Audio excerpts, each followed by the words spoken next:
los fenómenos geográficos que se presentan y todos los tipos de fenómenos geográficos.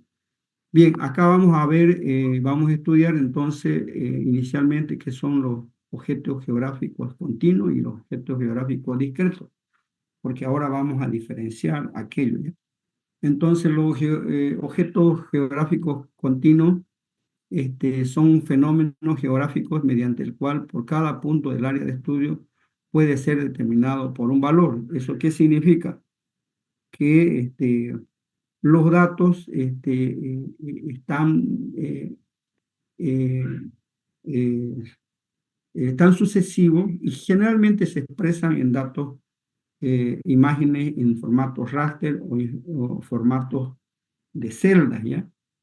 ¿Ya? Entonces acá, por ejemplo, entre lo plomo y lo negro hay una leve diferencia acá, ¿ya? Hay una leve diferencia que no deja en algunas partes ver la diferencia dónde empieza lo plomo, lo blanco y lo negro, ¿ya? Entonces eso se llaman datos geográficos continuos, que generalmente, como le digo, son representadas por imágenes de satélite, fotografías aéreas. Y por otro lado, la misma representación lo podemos usar utilizando datos geográficos discretos. Y esto lo que nos hace es, son datos que a diferencia de los datos geográficos continuos, tienen bien marcada por ejemplo, la zona celeste está bien delimitada de la zona café, de la zona morada, de la zona azul, están bien diferenciadas, fíjense, están bien delimitadas las áreas, ¿ya? Sin embargo, acá no se ve, no se nota muy claro el cambio entre de una zona a otra, no se lo puede diferenciar a simple vista. Tendríamos que acercar mucho más la resolución de la imagen para poder diferenciar y no sucede acá lo mismo.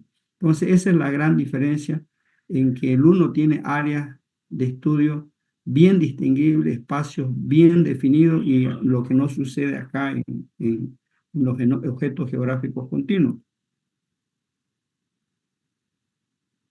Bien, para representar los datos en UCSI se utilizan dos modelos de datos que son el, el dato geográfico de tipo raster, que se representa, como le digo, a través de píxeles, también se le llaman píxeles o celdas, ¿ya? O datos vectoriales, ya que se los representan de esta manera, donde los,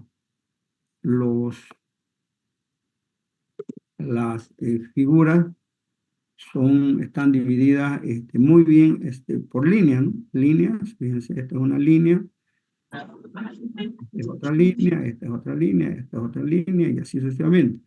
Bueno, no está, voy a limpiar de nuevo. No, cada línea, como ven acá, esta línea, con esta línea, con esta línea, con esta línea, con esta línea, forman un polígono, y así todos los polígonos. Esta misma representación se lo ve acá, pero con píxeles, fíjense. Es este mismo área, pero con píxeles. El río también se lo ve con puro píxeles, esta zona también con píxeles. Entonces, el uno se representa con puntos, líneas y polígonos, y el otro solo se representan con píxeles, y cada píxel se le asigna un color o un número, ¿ya? Para distinguir de un fenómeno a otro, ¿ya? Entonces, eso es lo que se representa acá.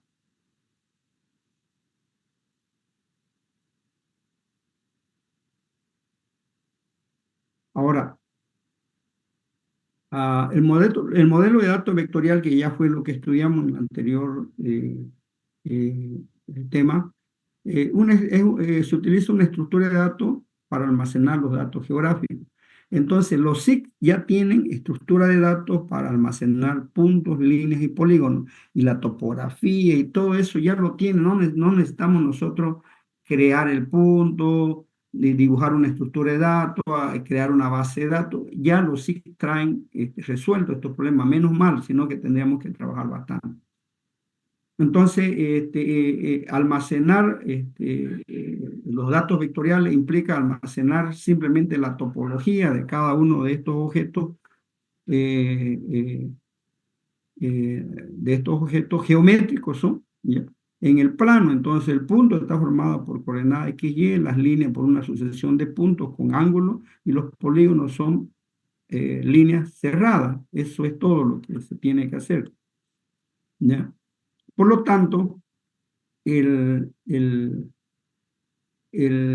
dato vector, ¿ya? O sea, un polígono, por ejemplo, que representa una parcela, está representada por el dato espacial, como habíamos hablado anteriormente, que se refiere al punto, línea o polígono, y que además tiene su dato no espacial, que es la parte que describe al polígono. En este caso puede describir una parcela donde está el nombre del propietario, metros cuadrados, precio, etcétera, etcétera, ¿no?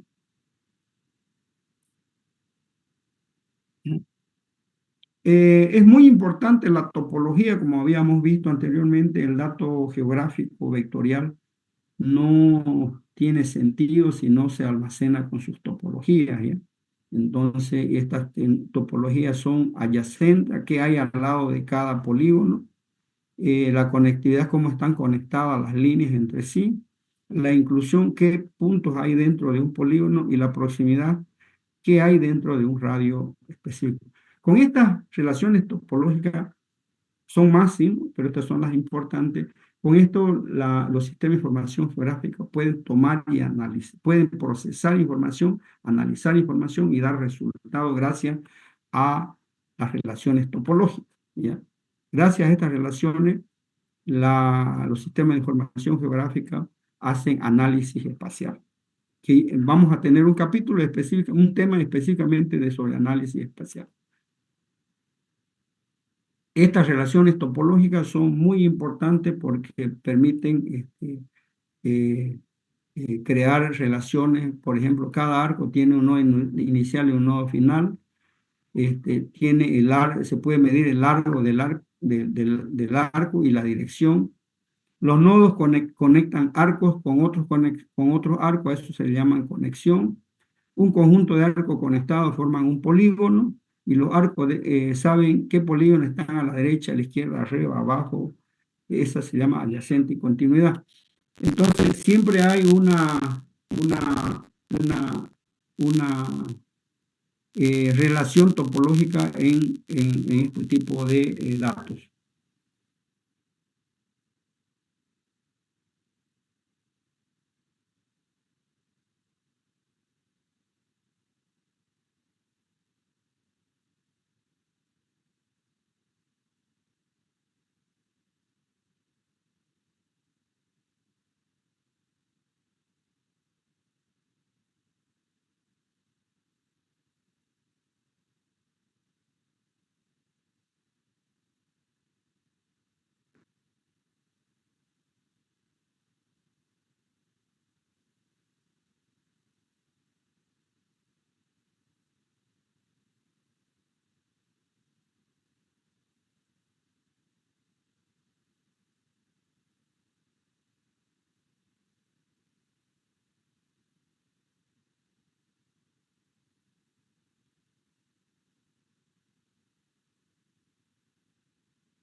Hola, perdón, un pequeño intermitencia.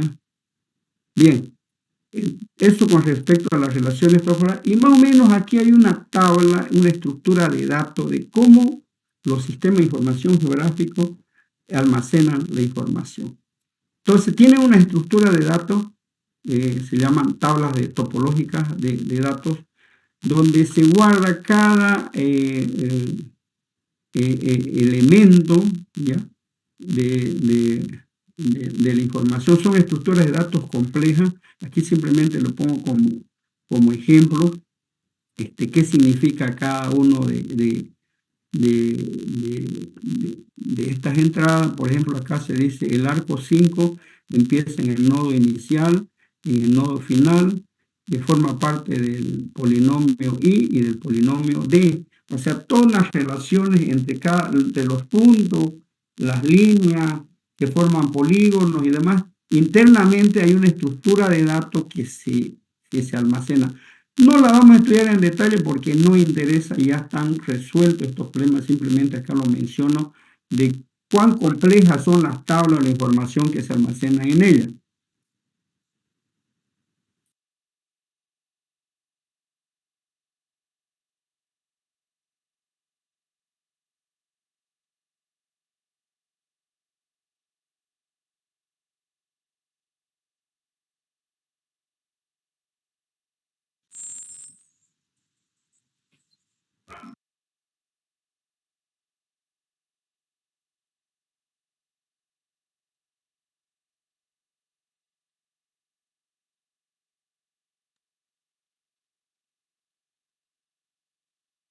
Inclusive, otra forma de almacenar la información es haciendo referencia a los arcos. Acá está el arco U, ya, que se relaciona con el arco A, ya, y así hay una serie de relaciones internas, de tal forma que dice que el arco A está compuesto, el polígono A, este polígono A está compuesto por el arco 1, por el arco 4, fíjense, 1, 4 y 6, el polígono. Eso nos dice. El B está formado por los arcos 4, 2, 5 y 0. El C está formado por los arcos 6, 5 y 7. El D. Entonces, ¿se imaginan la cantidad de información solo para almacenar este pequeño dibujo de acá? Las tablas son varias tablas y la cantidad de información que se tiene almacenado, el ángulo, la dirección de la línea, la unidad de medida, si está en kilómetro, en metro y todo lo demás. Toda esa información se almacena en, en las bases de datos.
Bien, entonces así de complejas son las estructuras de datos que almacenan los sistemas de información geográfica. Entonces, como le decía, no vamos a entrar en detalle de aquello porque no es el objetivo de la materia. No tenemos que construir internamente un sistema de información geográfica, tenemos que usar el sistema de información geográfica. Vuelvo a repetirle, este es simplemente de conocimiento general, cómo se almacenan las topologías de los polígonos, de las líneas, de los arcos, de los puntos, en una base de datos topológica. ¿Ya? Cada punto que dibujamos se almacena una cantidad de información que no lo ve el usuario. Hacer una línea, él también tiene una cantidad de información para esa línea, para un polígono.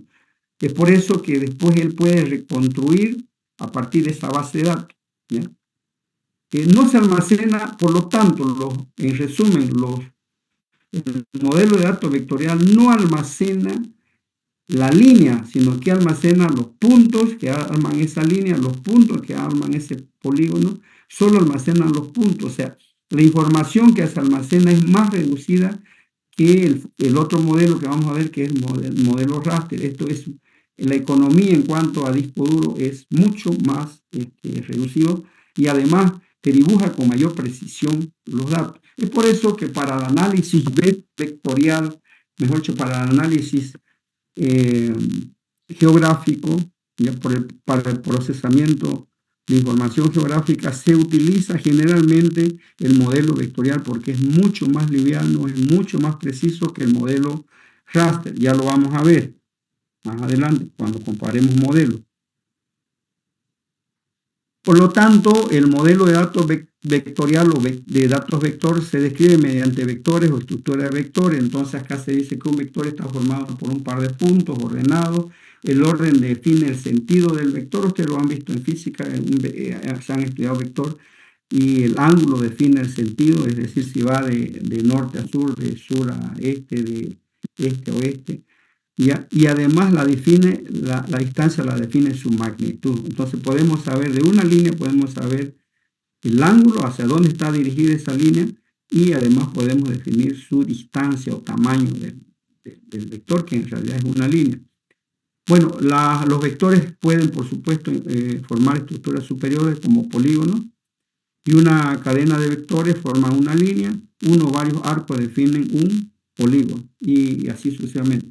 Pero la información que se almacena es, como le digo, bastante, ¿no? Aquí hay algunos ejemplos simples de cómo se almacena la información. Solo para estos cuantas líneas que están acá, la información que se almacena es bastante. A contraposición está el modelo de datos raster, ¿ya?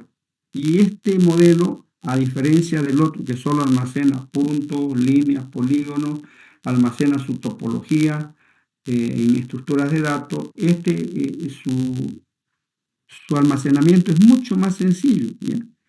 Consiste en una serie es una matriz de píxeles, es una matriz como la que tenemos en nuestra pantalla de 1000 por 1000, 1024 por 1024, ¿ya? Entonces es una matriz de píxeles, es una fotografía, una fotografía que van a hacer, son píxeles. Y cada uno con las mismas dimensiones, son del mismo tamaño cada celda, ¿ya? Y se almacena, como le decía, en una matriz de 2 dimensiones de filas y columnas. Entonces, acá yo tengo, por ejemplo, una matriz de 1, 2, 3, 4, 5, 6, 6 columnas. ¿Y cuántas filas? 1, 2, 3, 4, 5, 6. Entonces, es una matriz de 6 por 3, ¿ya? Es un arreglo, es una matriz como la conocemos, que tiene filas y columnas, ¿ya? Pero acá hay algo muy importante, que cada píxel maneja números, a veces maneja bytes también, pero a veces números, ¿ya? O bit, perdón, no byte, porque estos son bytes. Y cada bit representa algo. Siempre le damos que los unos representan, qué sé yo, una carretera, esto representa un río, y hay algunos celdas que no tienen datos, tienen valores nulos, ¿ya? Eso no representa nada, ¿ya? Entonces, el modelo raster es almacenar una matriz de bytes, ¿ya? Y generalmente son números, ¿ya? Aunque pueden en algunos casos tener letras, pero en la mayoría de los casos son números. Así de sencillo es el modelo raster, cómo almacena su información. Pero ¿cuál es la diferencia? Depende de la resolución, ocupan mayor espacio, son más lentos para procesar que el modelo vectorial. Por lo tanto, como les decía acá, cada celda puede tener valor entero, booleano, real, no data o null, ausencia de valor. Cada celda tiene un tamaño de alto y de largo, ¿ya? Y generalmente hay un contador de frecuencia. Por ejemplo, el valor 1 dice que aparece 12 veces en esta matriz, el valor 2 8 veces, el valor 3 4 veces, y así sucesivamente. El tamaño de cada píxel es muy importante en el formato raster, ya que para detectar todas las áreas se necesita que el tamaño del píxel sea un cuarto de la dimensión del rasgo más pequeño. Si la unidad más pequeña del mapa es una hectárea, es decir, 100%, ¿ya? Un tamaño máximo de píxel de 25 metros se debería elegir. Bueno, si este es el mundo real, esta imagen que tenemos acá, este es el mundo real, ¿ya?, de una zona, nosotros podemos representar en el modelo raster a través de píxeles de cada una de las partes por ejemplo, esta partecita estamos mostrando acá. Entonces, vemos que esto es una parte del río, este polígono es esta partecita de acá, con rojo. Acá hay una parte verde oscura, debe ser una bosque más denso, y esto debe ser bosque menos denso, ¿no? Entonces, ¿qué significa esto? El tamaño del píxel está relacionado a las dimensiones del área mínima a ser representada espacialmente. Entonces, es importante que el tamaño del píxel represente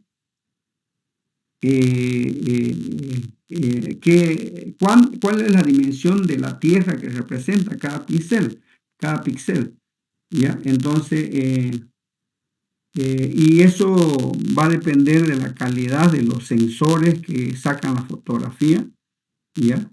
Por ejemplo, una imagen que tiene una resolución espacial de 1 significa que cada píxel en la imagen representa 1 metro por 1 metro cuadrado, es decir, cada celdita representa 1 metro por 1 metro cuadrado de la representación de la Tierra. Mientras más pequeño, o sea, represente la celda, por ejemplo, 50 por 50 centímetros, la calidad de la imagen es mejor. Si una celda representa más espacio,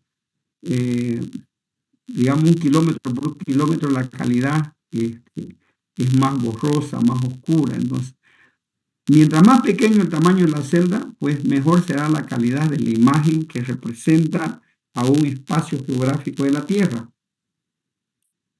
Eso es lo que acá se quiere explicar con el tamaño de cada píxel. Y aquí lo vamos a ver en la resolución. Fíjense que acá cada píxel en esta imagen de aquí, que estamos mostrando acá, voy a borrar esto.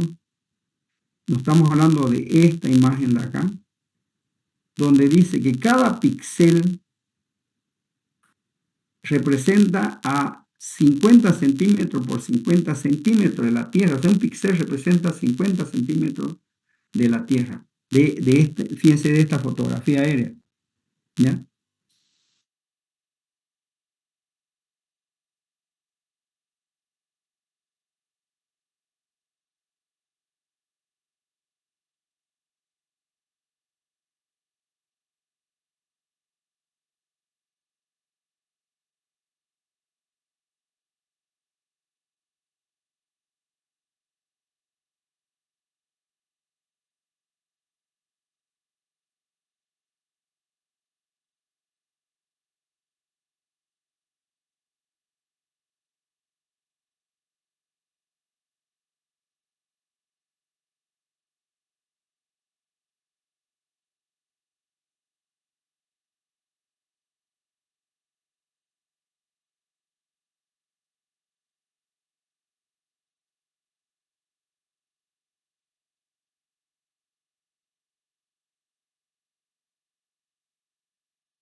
Perdón, jóvenes, a veces aparecen estos cortes intermitentes en internet que ahora está muy frecuente. Bueno, entonces le explicaba que la resolución de un raster, de una imagen satelital, va a depender mientras cada píxel represente menos espacio de la Tierra, va a ser más nítido. Mientras represente más espacio, tamaño más grande de la Tierra, la resolución será más baja o menos clara, ¿no?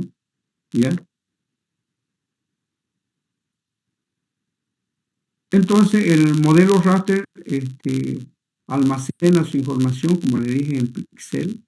Entonces, las líneas, puntos y polígonos se van a representar a través de diferentes números, diferentes colores. Por ejemplo, acá esto es una zona de la Tierra que es representada en píxeles, mire, de esta manera. Y acá una montaña, los modelos de elevación digital, por ejemplo, se representan de otra manera. Las zonas más altas con blanca, las zonas amarillas son las zonas intermedias, las zonas más bajas están representadas con píxeles verde. ¿Ya? Entonces, muy importante la forma en que este modelo de datos, pero igual, este tipo de representación igual se puede almacenar puntos, líneas y polígonos. El modelo vectorial, puntos, líneas y polígonos. Entonces, ambos almacenan el mismo tipo geométrico de datos, puntos, líneas y polígonos. La diferencia es que el otro lo hace utilizando, por eso viene vectorial, utiliza vectores que tienen su ángulo, su dirección, y puedes determinar el tamaño. Sin embargo, acá solo se almacenan puntos, píxeles, pero cada uno tiene una representación espacial. Y les voy a dar un ejercicio para que ustedes vean cuál es el tamaño de cada una, de cómo calcular el área en cada uno de estos modelos, y van a ver que hay diferencia. Por lo tanto, miren, un punto se representa como una celda, así miren, los puntos en el modelo vectorial se pone XY para representar, y acá se pone, un punto es representado por cada celda, ¿ya? Por definición, un punto no tiene área, pero se convierte en una celda que representa un área. Por lo tanto, cuanto menor es el tamaño de la celda, más próxima es la representación de... Un ejemplo, si una celda de esto representa 150 por 150 metros, ¿cuál es el área de esta celda? A ver, piensen. Si este puntito representa 150, 1.5 metros por 1.5 metros, ¿cuántos metros cuadrados representa entonces esta celdita? Multipliquen 1.5 por 1.5, ¿cuánto le da? A ver, ayúdenme a calcular 1.5 por 1.5.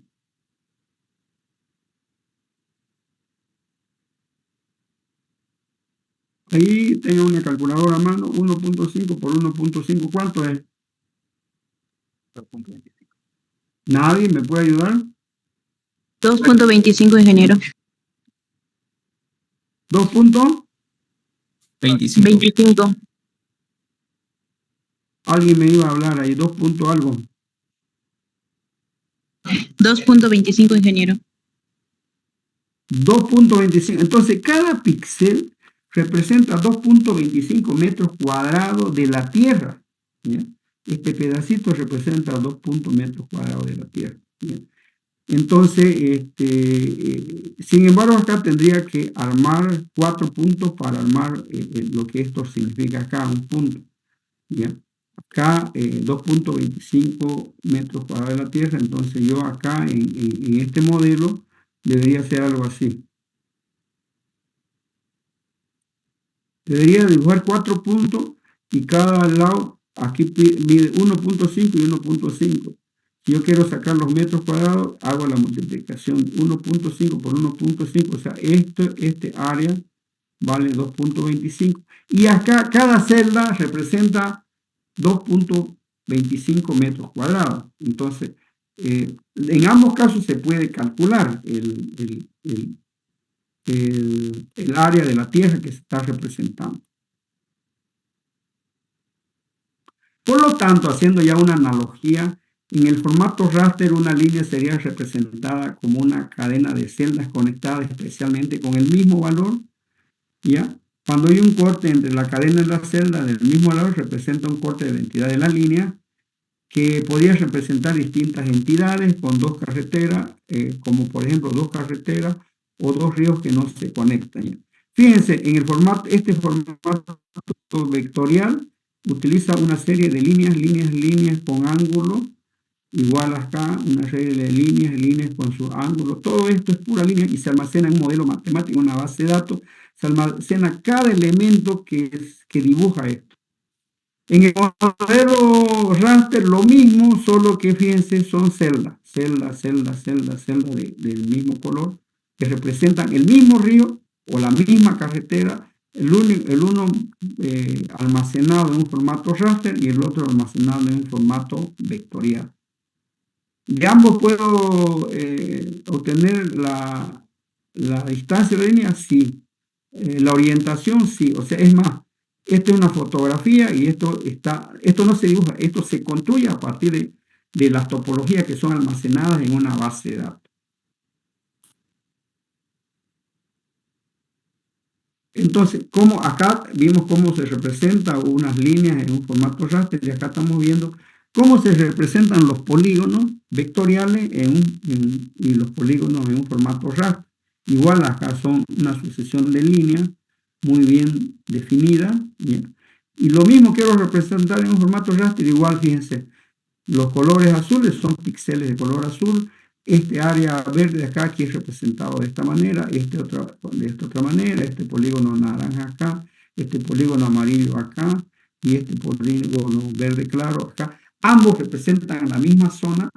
Lo único que el otro utiliza celdas y el otro utiliza puntos, líneas y polígonos y almacena una base de datos topológica para poder autodibujarse. Fuentes del formato raster a menudo se hace referencia a una serie de fuentes de datos basadas en celdas o píxeles. Son información traídas de imágenes de satélite, fotografías aéreas, drones, modelos digitales de elevación, dataset, etcétera, ¿no? Entonces, para cada tipo de representación que queremos hacer, esta es una fotografía, una ortofoto, una fotografía aérea. Esta es una imagen también. Igual estos son píxeles, Esto nos representa el uso de la Tierra en esta zona. Esta nos puede indicar la concentración de, incendios forestales. Esto nos puede demostrar las pendientes de las montañas, slope. Esto nos puede representar la elevación de las montañas, cuál es más alta de la tierra, qué zona está más sobre el nivel del mar, por supuesto, qué zonas son altas, qué zonas son bajas, la población, dónde es la zona donde hay más población, donde vive la densidad poblacional. Entonces, las fuentes de datos pueden venir de diferentes lugares, como imágenes de satélite, fotografía, imágenes, ahora muy frecuentes, imágenes de drones, ¿ya? Y hay imágenes que ya están trabajadas, que lo único que tenemos que hacer es usar. Hay mucha información para usar.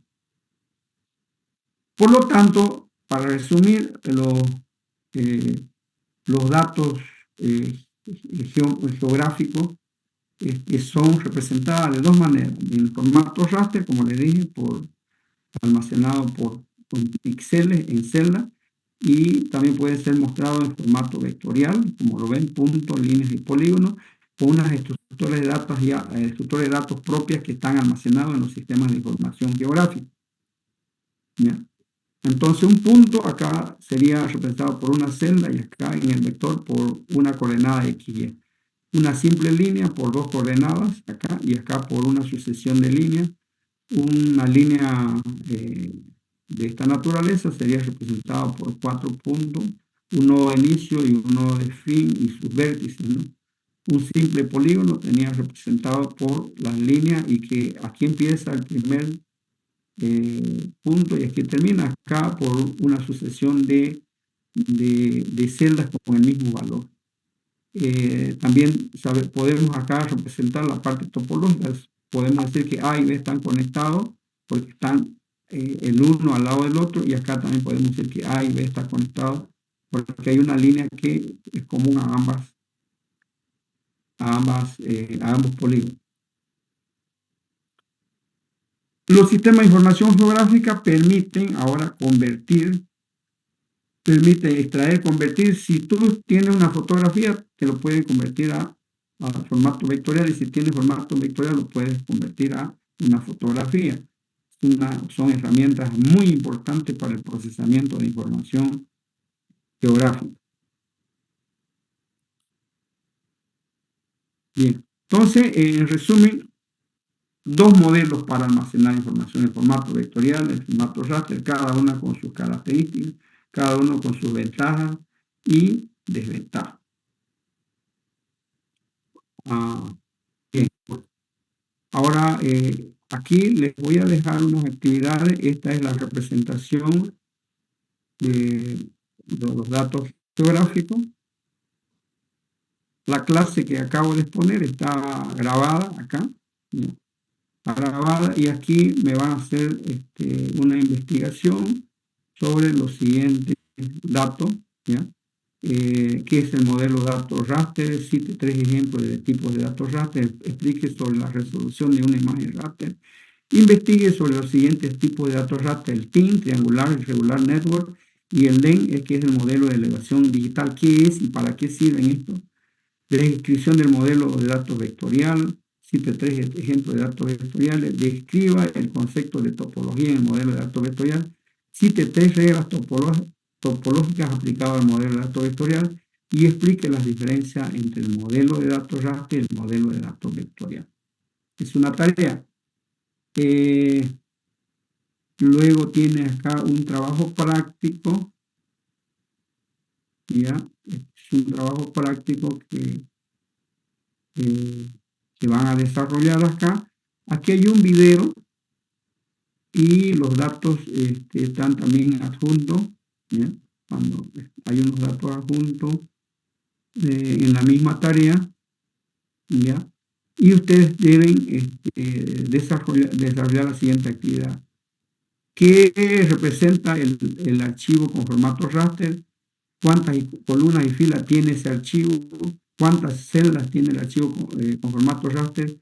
El tamaño de celda, ¿cuántos metros representa el mundo real? ¿Cuál es el sistema de coordenadas que tiene el archivo en formato raster? ¿Cuál es el mínimo? ¿Cuál es el mínimo?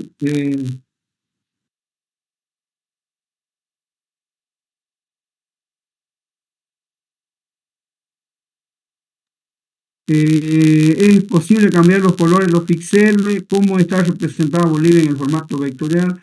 ¿Cuál es la diferencia entre el modelo raster y el modelo vectorial? ¿Ya? Esas son actividades que deben ir entregándome, ¿ya? Eso por un lado, y por otro tienen otra tarea acá.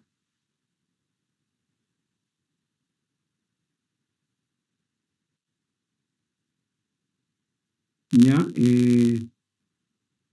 Bueno, acá me falta poner la instrucción. Ya enseguida se les voy a poner la instrucción para que hagan este laboratorio. Es en el área de ARGIS, el trabajo ARGIS sobre datos raster versus datos vectorial. Es una actividad que ya también se las voy a pasar. Tienen todas sus fechas de vencimiento, no dejen vencer. Y sobre estos temas van a dar sus cuestionarios sobre las actividades que van a hacer. Es decir, el que hace su trabajo, hace su examen. El que no lo hace, pues va a estar buscando información en ese momento en el examen. Ya están las fechas de los exámenes, de los cuestionarios. Ya hay unos que son para el 9 y otros que son para el 7. ¿Ya? O sea, la próxima semana, miércoles y viernes, tenemos cuestionarios. ¿Ya?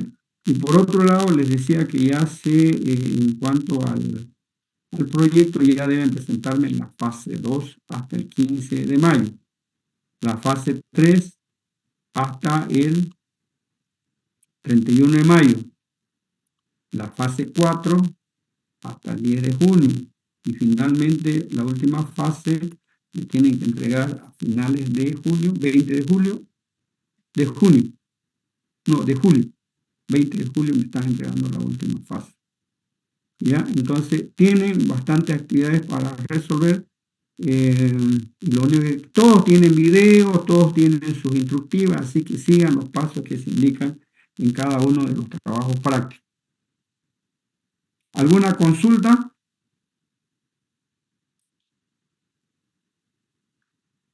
todo lo tienen en la plataforma virtual. No hay una actividad, tienen herramientas, tienen todo para desarrollar, así que sigan las instrucciones y practiquen. Acá lo que interesa es practicar. ¿Bien? ¿Alguna consulta, jóvenes?